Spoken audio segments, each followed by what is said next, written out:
Independence day గురించి మీకు తెలియని కొన్ని ఇంట్రెస్టింగ్ ఫ్యాక్ట్స్ అయితే ఈ వీడియోలో మనం తెలుసుకోబోతున్నాం.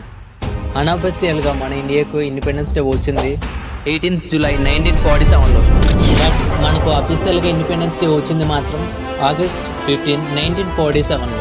జనగణమన బెంగాలీ వర్షన్ను రవీంద్రనాథ్ ఠాగూర్ గారు 1911లో రాశారు. దీనిని భారత జాతీయ కాంగ్రెస్ కోల్కతా సమావేశంలో మొట్టమొదట పాడారు. 1950 తర్వాత దీనిని భారతదేశ జాతీయ గీతంగా స్వీకరించారు. August 15 ఇండిపెండెన్స్ డేని ఇండియా మాత్రమే కాదు మరికొన్ని దేశాలు కూడా జరుపుకుంటాయి. అవి South Korea, North Korea, Congo, Bahrain, Liechtenstein. మొదటి స్వాతంత్ర దినోత్సవానికి మహాత్మా గాంధీ హాజరు కాలేదు.